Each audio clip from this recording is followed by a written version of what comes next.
ہونا اسے ایک آنکھ نہیں بھا رہا تھا۔ وہ کسی کی وجہ سے خوفزدہ تھی اور وہ اس شخص کو یقیناً چھوڑنے کا ارادہ نہیں رکھتا تھا جس نے اتنی بڑی جرات کی تھی۔ کیا کسی کو بھینک پڑ چکی تھی کہ اسرا یہاں ہے اور اسے وہ ریمشا کی طرح مارنا چاہتا تھا؟ اس کے کمرے میں آنے کا کیا مقصد ہو سکتا تھا؟ بہت سے سوال تھے جن کے جواب صرف اسرا ہی دے سکتی تھی۔ وہ بمشکل اپنے بے چین دل کو سمجھتا یہاں سے اٹھا تھا اور اپنے کمرے کی جانب بڑھ گیا۔ ان سب سوالوں کے جوابوں کے لیے اسے کل صبح تک کا انتظار کرنا تھا۔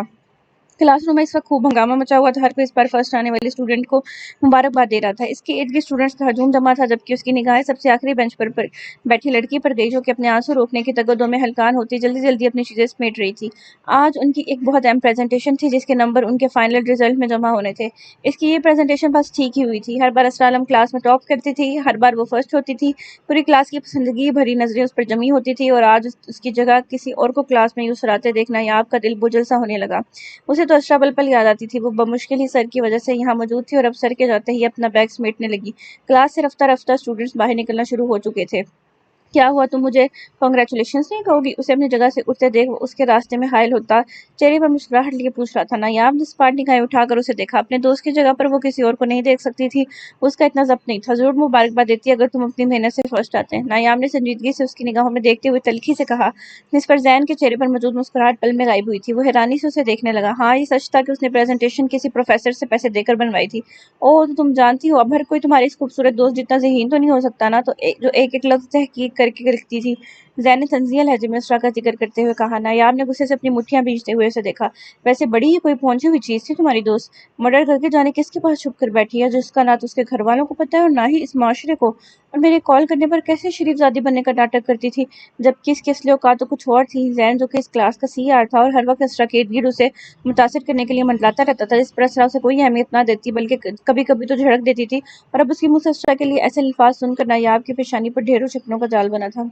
خبردار اگر میری دوست کے کردار کے بارے میں کوئی بھی بکواس کی تو۔ نایاب نے ضبط سے انگلی اٹھا کر دبے غصے سے کہا جس پر زین اس کی حالت دیکھتے ہوئے کہکہ لگا کر ہنسا تھا۔ کلاس روم میں موجود کچھ اسٹوڈنٹس بھی ان کی جانب متوجہ ہوئے تھے۔ کریکٹر لیس لڑکیوں کو کریکٹر لیس ہی کہتے ہیں۔ زہر کھن سے لہجے میں اس پر ایک تمسخر اڑاتی نگاہ ڈال کر وہ کلاس سے باہر نکل گیا اور پیچھے نایاب کا چہرہ ضبط سے لال بھو ہوا تھا۔ اس کا بس چلتا تو وہ اس کا خون کر دیتی۔ وہ اپنا بیگ چیئر سے اٹھاتی بغیر کسی کو دیکھے لمبے لمبے ڈگ بھرتی کلاس سے باہر نکل گئی جبکہ یہ سب تو آئے دن ہوتا تھا۔ آئے دن کسی نہ کسی اسٹوڈنٹ سے اس کی ایسے ہی لڑائی ہوتی اور وہ یوں ہی روتی ہوئی کلاس سے باہر نکل جاتی۔ نایاب نہ صرف کلاس سے باہر نکلی تھی بلکہ یونی سے باہر نکلتے ہی وہ کیب کروا کر گھر چلے گئی۔ اس کا ضبط اب جواب دیتا جا رہا تھا۔ وہ ان لوگوں سے لڑتی لڑتی تھک گئی تھی۔ وہ اسرا کی طرح بالکل بہادر نہیں تھی اور نہ ہی اس کی طرح لوگوں کے منہ توڑنے آتے تھے، مگر اس میں جتنی بھی ہمت تھی وہ اسی ہمت کے ساتھ اب تک اس کے لیے کھڑی تھی۔ اس کے خلاف کچھ نہیں سن سکتی تھی۔ آج کافی تیز دھوپ نکلی تھی۔ ہر کوئی سردیوں کے موسم میں اس دھوپ کی نرم گرمی سے روشنی پر اللہ کا شکر گزار تھا۔ انہیں لان میں بیٹھنا آدھا گھنٹہ ہو چکا تھا۔ دھوپ کی جانب پشت کر کے بیٹھے ان دونوں کا رخ دوسری جانب تھا۔ اب ایسے کیوں گھور رہی ہو مجھے؟ اسے کب سے مسلسل یوں خود کو تکتا پا کر وہ خاموش ہوا تھا اور سنجیدگی سے پوچھنے لگا آپ کو میری اتنی فکر کیوں ہے؟ آپ کیوں میری اتنی پرواہ کرتے ہیں؟ اسرا کا انداز پاٹ سا بے تاثر تھا۔ رافعہ نے اس کی بات سے اپنا چہرہ اٹھا کر اس کی آنکھوں میں واضح سوال دیکھا تھا۔ اسے جیسے ہی کل رات والی بات پتہ چلی تھی وہ فوراً پریشانی سے اس کی خیریت پوچھنے یہاں چلا آیا تھا اور کب سے خاموش بیٹھی اسرا سے سوال پر سوال کر کے اپنی تسلی کر رہا تھا جس کے جواب میں وہ مختصر سے ہی دے رہی تھی۔ اسرا ہر بار کی طرح اب بھی اس کے لہجے میں موجود اپنے لیے متفکری دیکھ خود کو پوچھنے سے روک نہیں پائی مجھے نہیں پتا تم میری بات پر اعتبار بھی کرتی ہو یا نہیں، پر میں کہوں گا کہ تم میری زندگی میں آنے والی وہ لڑکی ہو جس کی تکلیف مجھے اپنے دل پر محسوس ہوتی ہے، جس کی آنکھوں میں آئے آنسو مجھے تکلیف دیتے ہیں، جس کی پریشانیاں مجھے اپنی پریشانیاں لگتی ہیں۔ جب تم میرے فلیٹ سے چلے گئی تھی تو ایک دن بھی ایسا نہیں گزرا ہوگا جس میں مجھے تمہاری فکر نہ ہوئی ہو، تمہارا خیال میرے ذہن میں نہ آیا ہو۔ اس وقت میں خود کو بہت بے بس محسوس کرتا تھا۔ میری کوئی بہن نہیں ہے اسرا اور میں تمہیں اپنی بہن مانتا ہوں، تم مجھے ہمیشہ ایک بھائی کی طرح اپنے ساتھ کھڑا پاؤ گی۔ رافع کا لہجہ بہت سادہ سا عام تھا مگر الفاظ بہت خاص تھے۔ اسرا کبھی اس کی بات پر ایمان نہ لاتی اگر اس نے واقعی شخص کو اپنے لیے لڑتے نہ دیکھا ہوتا۔ اسرا کے دل میں موجود اس کی عزت میں مزید اضافہ ہوا تھا۔ اس کی آنکھیں خود بخود نم ہوئی تھیں۔ وہ چہرہ جھکا گئی۔ کوئی حال نہیں رافع تمہارا، رلا دیا نا ہماری لڑکی کو۔ حاشر کسی جن کی طرح لان میں نمودار ہوا تھا۔ رافع کے کندھے پر ایک زوردار دھپ رسید کرتا ہوا اسرا کے سامنے والی چیئر پر آ کر بیٹھا تھا۔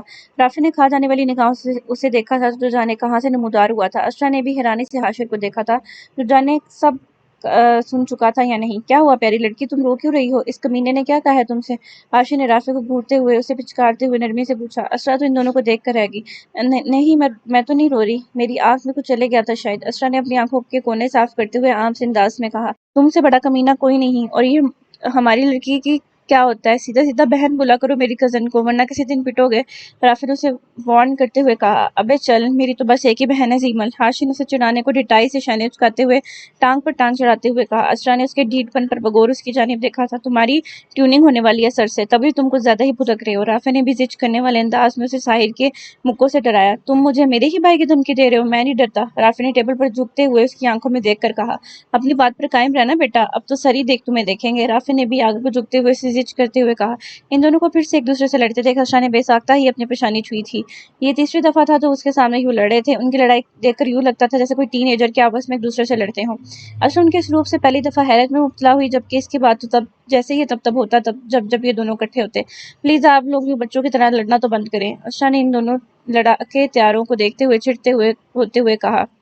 حاشر جو رافع کو اس کی بات کا کرارا سا جواب دینے والا تھا، اسرا کی مداخلت پر خفگی بھری نظر اس پر ڈال کر رہ گیا۔ میں نہیں لڑتا بچوں کی طرح، تمہارے کزن کا بچپنا ختم ہونے میں نہیں آ رہا، حاشر نے منہ بگاڑ کر رافع پر ایک نظر ڈال کر کہا۔ اسرا نے حیرت سے اسے دیکھا، جو سارا قصور رافع پر ڈال کر خود بھولی سی صورت بنا کر بیٹھ گیا تھا۔ ہاں، تمہیں تو لوگ پنچایتوں میں فیصلہ کرنے کو بلاتے ہیں نا، رافع نے تپ کر کہا، جس پر حاشر ٹیک چھوڑ کر ماتھے پر بل ڈالتے ہوئے سیدھا ہوا تھا اور جواب دینے لگا۔ اسرا ان دونوں پر ایک افسوس بھری نگاہ ڈال کر وہاں سے اپنے کمرے میں چلی گئی، جبکہ پیچھے وہ دونوں تا دیر یوں ہی لڑتے مرتے رہے تھے۔ ان کی اس لڑائی کا آ کر میسا بیگم نے اختتام کیا تھا۔ وہ انہیں لنچ پر بلانے آئی تھی اور دونوں کو یوں الجھتا دیکھ وہ جھڑکتے ہوئے اپنے ساتھ اندر لے گئی تھی۔ معلوم نہیں یہ دونوں کب بڑے ہونے والے تھے، جبکہ ایک ایس پی تھا اور دوسرا کامیاب بزنس مین۔ خدا جانے ان کو اپنے پوزیشنز کا احساس کب ہونے والا تھا، اور میسا بیگم ان کی اس عادت سے سخت خفا تھی۔ گھر میں مہمانوں کی خوب چہل پہل لگی ہوئی تھی۔ قریبی رشتہ دار تو شادی اٹینڈ کر کے واپس جا چکے تھے، جبکہ دور سے آنے والے رشتہ دار اب بھی گھر میں موجود تھے۔ کل ولیمے کے فنکشن کے بعد سب بہت تھک گئے تھے، جو کہ لیٹ نائٹ تمام ہوا تھا، اس لیے سب دیر سے جاگے تھے، اور لنچ کے وقت اب اس گھر میں ناشتہ چل رہا تھا۔ تائی جان کے پاؤں تو خوشی سے زمین پر نہیں لگ رہے تھے، آخر کو ان کے اکلوتے بیٹے کی شادی ہوئی تھی۔ انہوں نے پورا خاندان جمع کیا تھا اور خوب دھوم دھام سے حازم کی شادی کی تھی، جس میں سوائے اس کے سبھی خوش تھے۔ ملازموں نے جیسے ہی ناشتہ تیار کر کے ٹیبل پر لگایا تو وہ سب مہمانوں کو ناشتے پر آنے کا کہہ کر خود حازم اور علیشہ کو بلانے ان کے کمرے میں چلے گئی اور ان کی جانب بڑھ گئی۔ وہ سیڑھیاں چڑھتی ہوئی اوپر آئی تو چہرے پر دنیا جہان کی خوشی تھی، آخر کو بہو جو ان کی من پسند تھی۔ کمرے کے دروازے پر دستک دیتی ہوئی اندر داخل ہوئی تو انہیں علیشہ سادگی سے گرم سوٹ میں بغیر میک اپ کے سرخ چھڑا لیے بیڈ پر بیٹھی دکھائی دی۔ وہ کہیں سے بھی ایک دن کی بیائی دلہن نہیں لگتی تھی۔ اسے یوں سر جھاڑ منہ پھاڑ بیٹھا دیکھ تائی جان کی مسکراہٹ سمٹی تھی۔ علیشہ، یہ تم نے کیا اولیا بنایا ہوا ہے؟ تم تیار کیوں نہیں ہوئی ابھی تک؟ نیچے پورا خاندان جمع ہے، اور یہ حازم کہاں ہے؟ تائی جان نے اس کا سرخ چہرہ اور رونے سے لال ہوئی آنکھوں کو دیکھتے ہوئے متفکری سے پوچھا۔ مجھے کیا پتا ہے کہاں ہے آپ کا بیٹا، وہ تو کل رات سے گھر نہیں آیا، علیشہ نے تلخی سے کہا۔ اسے اپنی تذلیل برداشت نہیں ہو رہی تھی۔ اسے لگا تھا کہ حازم اسرا کو بھول گیا ہے، وہ بس اس کے اپنے دل میں موجود محبت کا سوگ منا رہا ہے، مگر وہ تو ابھی بھی اس لڑکی کو دل سے لگائے بیٹھا تھا۔ نکاح پر سب نے اس کی تعریف کی تھی، وہ شہر کی سب سے مہنگی بیوٹیشین سے تیار ہوئی تھی اور اس پر کسی کی نظر نہیں ٹھہری تھی، مگر اس کے شوہر نے اس کی تعریف کرنا تو دور، اسے دیکھنا تک گوارا نہیں کیا تھا۔ وہ پرسوں رات بھی میرج ہال سے جانے کہاں چلے گیا تھا، اور کل رات بھی وہ فنکشن کے بعد سے غائب تھا۔ علیشہ کو یہ سب سراسر اپنی توہین لگی تھی، جس میں اس نے پاگلوں کی طرح اس کا انتظار کیا تھا اور اسے کوئی پرواہ ہی نہیں تھی۔ وہ اس وقت سخت غصے سے بھری بیٹھی تھی۔ ہاں، مجھے یاد آیا، اس کے دوست کا ایکسیڈنٹ ہو گیا تھا، اسی کے پاس کیا ہوگا؟ اس کے دوست کا آگے پیچھے کوئی نہیں ہے، بتایا تھا حازم نے مجھے۔ دیکھو، مجھے تمہیں بتانا یاد ہی نہیں رہا، تائی جان نے بھول پن سے جلدی سے بہانہ کرتے ہوئے کہا، ورنہ تو علیشہ کی شکوہ کنہ نگاہوں میں دیکھنا انہیں اس دنیا کا سب سے مشکل کام لگا تھا، اور دوسری طرف اپنی اولاد کی حرکتوں پر وہ ضبط کر کے رہ گئی۔ چھوٹی بچی نہیں ہوں میں تائی جان، جسے آپ یہ سب جھوٹ بول کر بہلانا چاہتی ہیں، سب جانتی ہوں میں۔ ہوگا کہیں بیٹھا اور سوگ منا رہا ہوگا اس اسرا منحوس کا، میں تو اسے مفت میں مل گئی ہوں تو نخرے تو دکھائے گا نا، علیشہ نے ضبط سے اپنے آنسو روکتے ہوئے سر جھٹک کر کہا۔ اسے اپنا بہت بے وقت لگا تھا۔ کیا فضول بول رہی ہو تمہیں میں اتنے چاہوں سے بہا کر لائی ہوں، تم سب سے خاص، اور خبردار جو آئندہ اپنا موازنہ اس 2 ٹکے کی لڑکی سے کیا، حازم کو آج نہیں تو کل تمہاری طرف ہی لوٹ کر آنا ہے، تم اس سے ساری جائیداد کی اکلوتی مالکن ہوگی، بس تھوڑا سا صبر کر لو بیٹا، حازم کا رویہ تم سے بالکل ٹھیک ہو جائے گا، اسے ہیرے اور کھوٹے ایک سکے کی پہچان خود بخود ہو جائے گی، بس تم اس کے سامنے اس لڑکی کا ذکر مت کیا کرو، تائی جان نے اس کا ہاتھ تھام کر اسے نرمی سے سمجھاتے ہوئے کہا، جو کہ اب باقاعدہ رو رہی تھی۔ علیشہ بچپن سے ہی اپنی ماں سے زیادہ تائی جان سے اٹیچ رہی تھی، اس لیے وہ ان کے سامنے اپنے آنسو روک نہ پائی۔ وہ دونوں یوں ہی بیٹھی تھی جب حازم اندر آیا، اور اندر داخل ہوتے اس نے ناگوار سی نگاہ اپنے ماں کے ساتھ چپکی علیشہ پر ڈالی تھی، اور پھر اسے نظر انداز کرتا ہوا وہ اسپاٹ سے انداز میں تائی جان کو سلام کرتا ہوا الماری سے اپنے کپڑے نکال کر چینج کرنے چلا گیا۔ تائی جان تو اس کی پھرتیاں دیکھتی رہ گئی، جبکہ علیشہ نے ان سے الگ ہوتے ہوئے اپنے آنسو صاف کیے تھے۔ تم سمجھ گئی ہو نا میری پیاری بیٹی، اب اٹھو اور سب سے پیارا اور بھاری جوڑا پہن کر تیار ہو کر اس نالائق کے ساتھ ہی نیچے آنا، نیچے سب تم لوگوں کے منتظر ہیں، اب تم مجھے بالکل بھی اداس نہ دکھائی دو۔ جلدی سے تیار ہو کر نیچے آؤ، میں اپنی بیٹی کا پسند کا ناشتہ تیار کرواتی ہوں۔ تائی جان اسے سمجھاتی ہوئی اس کے تھامے ہوئے ہاتھ تھپک کر اس کے قریب سے اٹھی تھی، جس پر علیشا نے اس بات میں سر ہلایا۔ اس کے سر اس بات پہ ہلانے پر تائی جان نے ایک مسکراتی نظر اس پر ڈال کر کمرے سے باہر نکل گئی تھی۔ ان کے جانے کے بعد علیشا حازم کے رویے کو اگنور کرتے ہوئے اپنے لیے الماری سے کپڑے نکال کر ڈریسنگ روم میں تیار ہونے چلی گئی، جبکہ اپنی تذلیل پر وہ چاہ کر بھی بھول نہیں پا رہی تھی۔ اسٹڈی روم میں گہری خاموشی تھی، قد آور کھڑکیاں بند تھی، جس پر پڑے موٹے اور دبے پردوں نے باہر کا منظر آنکھوں سے اوجھل کر دیا تھا۔ اسکن پینٹ پر بلیو کالر والی فل سلیو شرٹ پر اسکن جینٹس جرسی میں ملبوس وہ انتہائی وجیح لگ رہا تھا۔ سنہری بال جیل سے ایک طرف کو سیٹ کیے اس پر بہت جچ رہے تھے۔ کسی فائل کو دیکھنے کے بعد اس نے اسے ٹیبل پر رکھ دیا اور ایک پل کو کرسی کے پشت سے ٹیک لگا کر کام کی زیادتی سے جلدی سنہری آنکھیں بند کی تھیں۔ وہ پچھلے 5 گھنٹوں سے اسٹڈی میں مقید کام کر رہا تھا۔ اسے اس وقت کافی کی شدید طلب ہو رہی تھی۔ یہ رات کے 2 بجے کا وقت تھا۔ پورے گھر میں بالکل اس کمرے کی طرح خاموشی چھائی ہوئی تھی۔ وہ معمولی سی تھکاوٹ محسوس کرتا ایک پل کو اپنی آنکھیں موند گیا۔ آنکھیں بند کرتے ہی چھن سے اس کا پریشان سا چہرہ اس کی بند آنکھوں کے سامنے لہرایا تھا۔ وہ چاہ کر بھی آنکھیں نہ کھول سکا۔ اسرا اس واقعے کے بعد ڈر گئی تھی۔ وہ 2 دن تک اپنے کمرے میں نہیں سوئی تھی۔ وہ 2 دن رمیسا بیگم کے پاس ہی سوئی تھی، جبکہ اس کے چہرے پر کسی اور کا خوف اسے بالکل اچھا نہیں لگا تھا۔ اس رات کی اگلی صبح ہی اس نے اسرا سے اس شخص کے بارے میں انویسٹیگیشن کی تھی جس نے اسے پہچاننے سے انکار کر دیا تھا۔ اسرا سوائے اس کے لمبے قد، چوڑے وجود اور سیاہ موٹی موٹی آنکھوں کے سوا اسے نہیں پہچانتی تھی۔ ساحر کے لیے یہ انفارمیشن ناکافی تھی اور اسرا خود بھی مکمل طور پر صحیح سے بتانے کے قابل نہیں تھی، کیونکہ وہ اس وقت شدید خوف کے زیر اثر تھی۔ ساحر نے اس کے پریشان سے اس پر خفگی کا اظہار کرتے ہوئے اپنی آنکھیں کھولی تھی۔ اس شخص کا ابھی تک کوئی پتہ نہیں چل سکا تھا جو اسرا کے کمرے میں آیا تھا، کیونکہ وہ کوئی ثبوت ہی چھوڑ کر نہیں گیا تھا۔ اس نے اپنا کام بڑی مہارت سے کیا تھا۔ ساحر نے اسرا کے کمرے کی کھڑکی کا گلاس ہٹوا کر اسے مستقل طور پر بند کروا دیا تھا۔ اب کوئی چاہ کر بھی کبھی اس کے کمرے میں لان سے داخل نہیں ہو سکتا تھا۔ وہ ایک شخص کے بارے میں سوچ رہا تھا جو اسرا کے کمرے میں آیا تھا۔ لبوں پر ہاتھوں کی مٹھی بنا کر وہ غیر مرئی نقطے کو دیکھتے ہوئے ایک بار پھر اسی شخص کے بارے میں سوچ رہا تھا جس نے اس نے گھر میں گھسنے کی کوشش کی تھی۔ وہ اس کے بارے میں سوچ رہا تھا جب اچانک اس کے ذہن میں کچھ کلک ہوا۔ وہ چونکتے ہوئے سیدھا ہوا تھا اور ذرا جھک کر ٹیبل کے تیسرے دراز کو کھولتے ہوئے اس میں سے کچھ تلاش کرنے لگا۔ اسے وہ کاغذ کا طے شدہ صفحہ ایک فائل کے نیچے سے مل گیا تھا۔ ساحر نے اسے باہر نکالتے ہوئے ٹیبل پر پھیلایا تھا۔ اس کی پیشانی پر کچھ لکیریں جمع ہوئی تھیں۔ وہ غور سے اس کاغذ کو دیکھنے لگا جس پر مکمل ڈرائنگ کی کمال مہارت سے کوئی تصویر بنی ہوئی تھی، مگر یہ منظر بہت الجھا ہوا تھا۔ ساحر نے سنہری آنکھوں میں الجھن لیے اس کاغذ پر مختلف چیزوں کو دیکھا۔ ایک طرف ریل گاڑی گزرنے کا منظر تھا، دوسری طرف سورج کی تیز روشنی وہاں پر موجود لوگوں پر پڑ رہی تھی، جبکہ دوسری ہی طرف آگ کے شعلوں کی لپیٹ میں کچھ لوگ گھرے ہوئے تھے۔ ایک طرف موبائل بوتھ بنا ہوا تھا جس پر ڈیجیٹل کلاک لگا ہوا تھا۔ ایک طرف سیاہ بیگ میں ایک سرخ رنگ کا لنچ باکس رکھا ہوا تھا۔ اس کاغذ کے آخر پر کچھ نمبرز تھے جو کہ الٹے لکھے ہوئے تھے۔ جانے یہ کیسی تصویر تھی جس کا نہ کوئی سر تھا نہ کوئی پیر۔ اس دن غصے میں اس نے ایک سرسری سی نگاہ اس پر ڈالی تھی اور کچھ نہ سمجھ آنے پر وہ اسے اسٹڈی میں رکھ چکا تھا، جبکہ اب اچانک یاد آنے پر اس نے اسے باہر نکالا تھا۔ اس تصویر کو ایک دفعہ دیکھنے سے اسے کچھ سمجھ میں نہیں آیا۔ دوبارہ دیکھنے پر بھی وہ شدید الجھن کا شکار تھا، جبکہ تیسری دفعہ دیکھتے اس کے ذہن کسی چیز کا الارم دے رہا تھا۔ وہ آنکھیں سکیڑتے غور سے اس تصویر کو دیکھنے لگا۔ قریب پڑے نوٹ پیڈ کو اٹھاتے ہوئے وہ اس تصویر کو دیکھتے ہوئے اس نوٹ پیڈ پر کچھ لکھنے لگا۔ اس کی سنہری آنکھوں میں ایک چمک سی امنڈ آئی تھی۔ اگلے 5 منٹ میں اس کاغذ پر موجود مختلف اسکیچز کی مسٹری کو سولو کر چکا تھا۔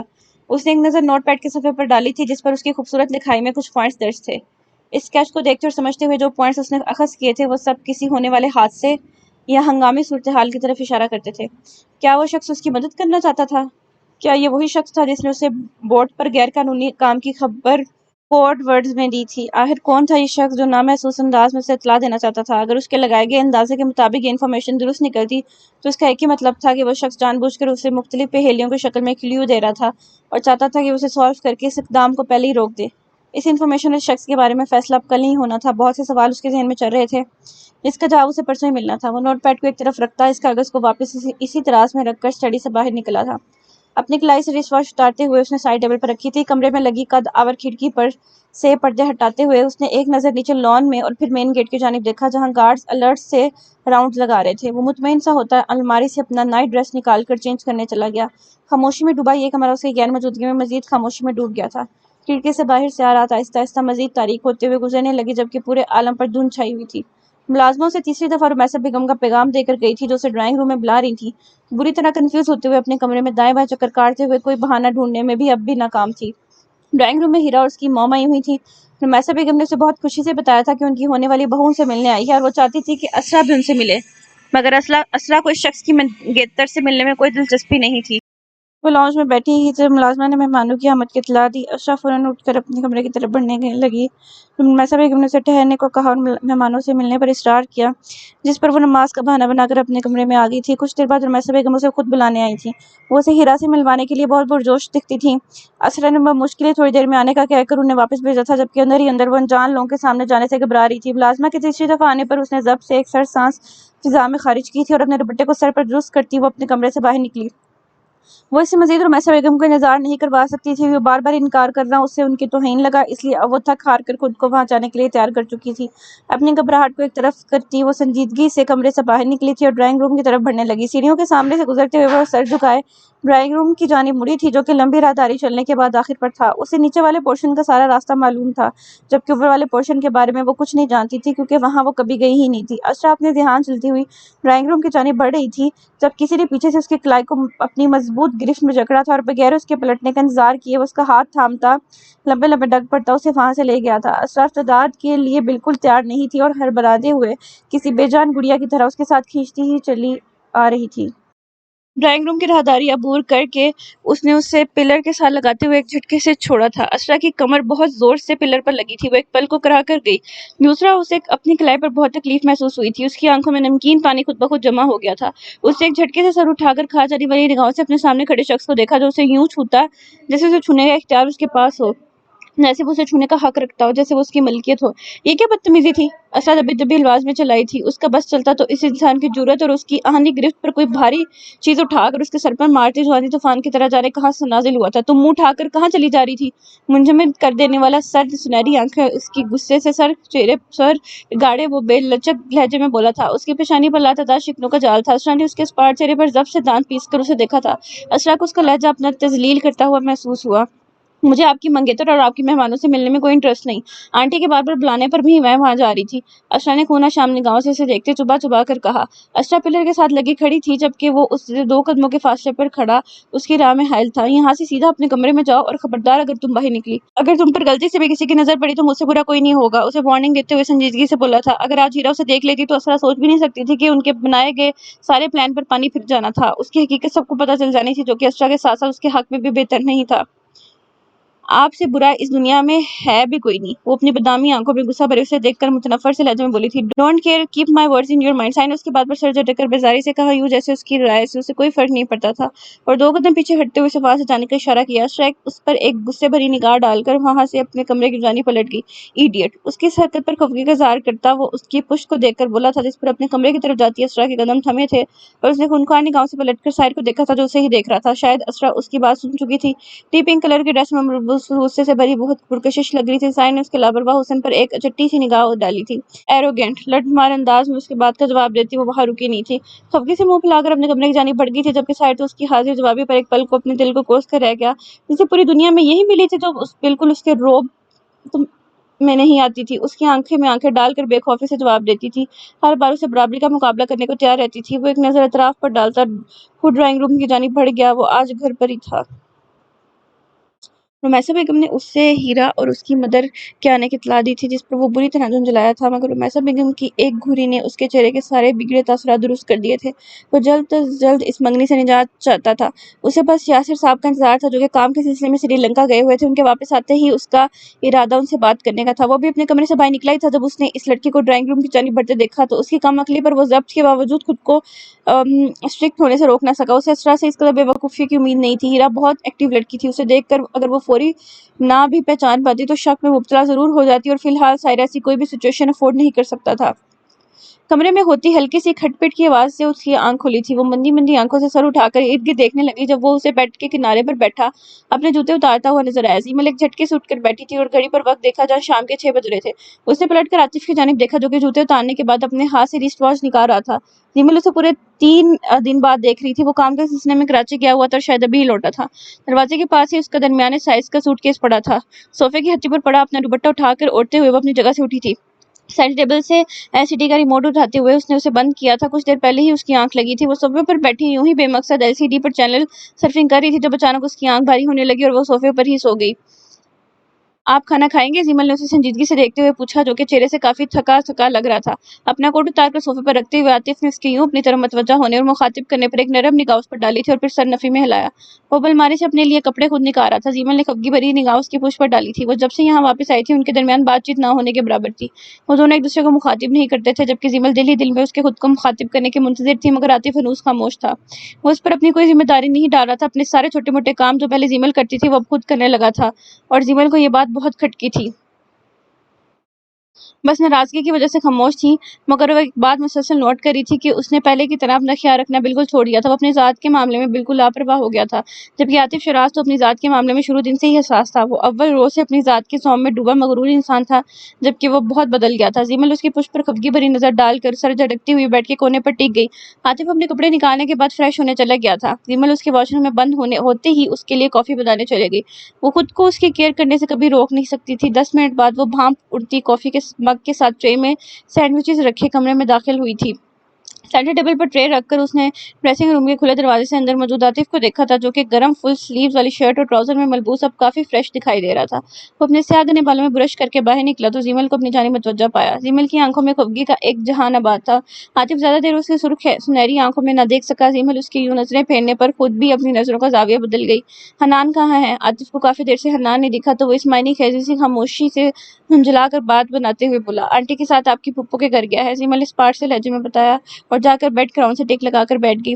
جانے کیوں اس کا دل بہت بوجھل ہو رہا تھا۔ اس سے پہلے وہ کبھی آؤٹ آف سٹی یا کنٹری جاتا تو واپس آنے پر اس سے کتنی گرم جوشی سے ملتا تھا، اس سے اس کا حال پوچھتا تھا، اور اب تو جیسے بات کرنے کے لیے کچھ رہا ہی نہ ہو۔ دوسری جانب عاطف کے محسوسات بھی اس سے مختلف نہ تھے۔ اس کے لیے یہ بات ایکسپیکٹ کرنا بہت مشکل تھی کہ زیمل کے دل میں اب اس کا وہ پہلے والا مقام نہیں رہا۔ اس کی نظروں میں اسے اپنے لیے بے اعتباری محسوس ہوتی تھی، جو اسے اندر ہی اندر ندامت میں مبتلا کرتی تھی، اور وہ اسی ندامت میں گھیرا چاہ کر بھی اپنے درمیان حائل اس دیوار کو توڑ نہیں پاتا تھا۔ اپنی محبت کی آنکھوں میں اس کے لیے بے اعتباری، اس کے دل میں اپنا مقام خاص کھو دینے کی اذیت تھی۔ وہ اندر ہی اندر اس کے گرد اپنا حصار تنگ کرنے لگی تھی۔ زیمل کو اپنے کردار کی صفائی دینے کے بعد بھی اسے لگتا تھا کہ اس نے اس پر یقین نہ کیا ہو، وہ اب بھی اسے کسی اور کے ساتھ انوالو سمجھتی ہو، اندر ہی اندر اس پر شک کرتی ہو۔ وہ اس پر اپنا اعتبار کھو چکی تھی، جو کہ شاید اب دوبارہ واپس نہیں آتا، اور شاید یہی اس کی سزا تھی۔ ایسی ہزاروں سوچیں اس کے ذہن پر سوار اسے ہر وقت الجھائے رکھتی تھی، جس کی وجہ سے ان کے درمیان فاصلے دن بہ دن بڑھتے ہی جا رہے تھے، اور باقی سب کا ہے گھر میں غیر معمولی سی خاموشی کو محسوس کرتے ہوئے وہ دوبارہ بولا تھا، جبکہ ساتھ ہی ساتھ وہ اپنے موبائل پر آئی اپنے پی اے کی ای میل کو بھی چیک کر رہا تھا۔ فریحہ اور بھابھی شاپنگ پر گئی ہیں، عاصم بھی ان کے ساتھ ہی ہے، زیمل نے اس کی مصروفیات کو دیکھتے ہوئے کہا، جو کہ 3 دن بعد گھر لوٹا تھا اور آتے ہی پھر موبائل میں پر بیزی ہو گیا تھا۔ سینٹر ٹیبل پر پڑی ٹرے میں کافی کے مگ سے ہنوز بھاپ اڑ رہی تھی۔ وہ کھانے کے معاملے میں بالکل لاپرواہ سا ہو گیا تھا۔ زیمل نے واپس آنے کے بعد اس بات کو بہت محسوس کیا تھا۔ اس کی بات کے جواب پر وہ سر اس بات میں ہلاتا ہوا سنگل صوفے پر پڑے اپنے لیپ ٹاپ بیگ میں سے لیپ ٹاپ نکالنے جب پھر اسے اس منحوس آفس کے کام میں بزی ہوتا دیکھ زیمل خود کو بولنے سے روک نہ سکی، یہ کافی میں نے اپنے لیے نہیں بنائی، اگر آپ 5 منٹ اپنے کھانے پر لگا لیں گے تو آپ کا کوئی نقصان نہیں ہونے والا۔ خفگی بھرے انداز میں کہتے اس نے اس کی توجہ ٹیبل پر پڑی ٹرے کی جانب دلوائی تھی، اور بغیر وہاں مزید ٹھہرے وہ کمرے سے باہر نکل گئی۔ بظاہر تو وہ خفگی سے بولی تھی، جبکہ اس کے انداز میں فکر تھی۔ عاطف نے اس کے یوں کمرے سے باہر نکلنے پر پلٹ کر اسے دیکھا تھا، اور پھر ایک نظر اس کی بنائی گئی کافی اور سینڈوچز کو خاموشی سے لیپ ٹاپ واپس اپنی جگہ پر رکھ کر وہ صوفے پر بیٹھا اور اپنے فیورٹ سینڈوچز بہت رغبت سے کھانے لگا۔ اس نے دوپہر سے کچھ نہیں کھایا تھا۔ اس کی بیک ٹو بیک 2 میٹنگ تھی، جس کے بعد اس نے ہوٹل میں مزید اسٹے کرنا مناسب نہیں سمجھا اور ارجنٹ فلائٹ بک کرواتے ہوئے واپس گھر آ گیا۔ اسے کافی کی شدید طلب تھی، مگر اس نے خود سے زیمل کو نہیں کہا تھا۔ وہ اسے اپنی ذات کی وجہ سے بالکل تنگ نہیں کرنا چاہتا تھا۔ اس کے یوں خود کی فکر کرنے پر اس کے دل میں موجود زیمل سے محبت مزید بڑھ گئی تھی۔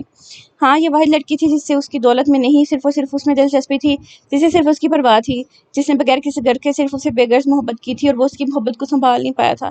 یہ سب سوچتے ہوئے عجیب سی افسردگی طبیعت پر چھانے لگی تھی، جس سے بچنے کا صرف ایک ہی طریقہ تھا، جو کہ مصروفیت تھا۔ وہ کافی پینے کے بعد اپنا لیپ ٹاپ اٹھاتا اسٹڈی روم کی جانب بڑھ گیا، جہاں وہ گھنٹوں گھنٹوں خود کو کام میں مصروف رکھتا تھا۔